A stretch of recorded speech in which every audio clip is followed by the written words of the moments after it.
Hello, Toronto. Jill here with your Toronto Market Insights for the month of June. And let me start off by saying that, yes, this is a very tricky market.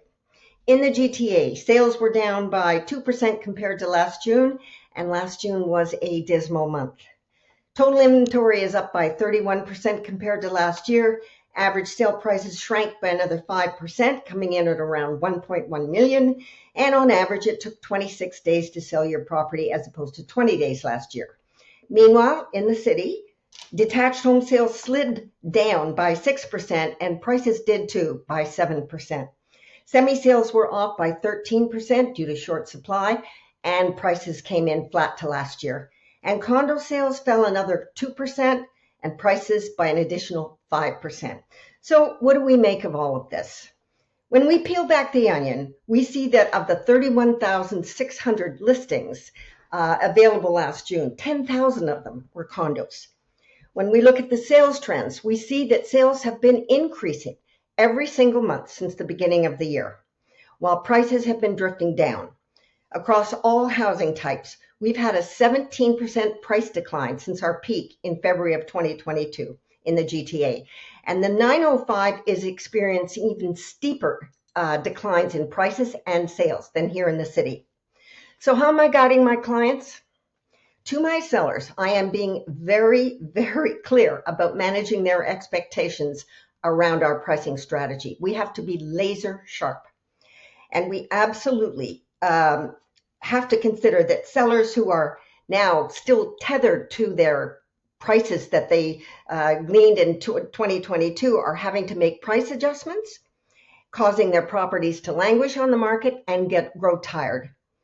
When they do finally sell, those prices come in 7 to 10% below their original asking price, and it takes on average 80 to 180 days to sell their properties. By contrast, sellers who are actually pricing within today's market reality don't have to take price reductions. Their properties are selling within 1 to 3 weeks at full price or more. I also am informing my sellers that the fixed lending rate is on the rise. And so even though inflation and prices are drifting down, buyers are now going to have to deal with higher borrowing costs. Another reason why we should be pricing within today's market reality. And lastly, we're not terribly confident that the Bank of Canada is going to give us a rate cut. Because we added 83,000 jobs to the economy, and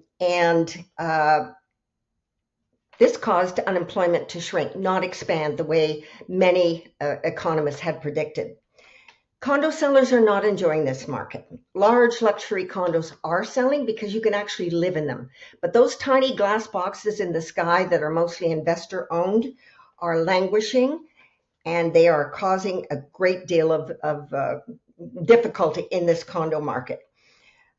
We currently have 14 times the condo inventory that we had in 2022, and it would take 58 months to absorb that inventory.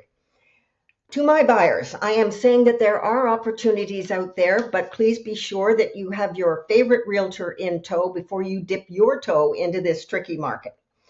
This is the kind of market that requires a clear understanding of market conditions and of the art of negotiation. So if you need any guidance with your decisions, please let's connect. I am confident that I can help you make wise and profitable ones. Thanks for listening. See you next month.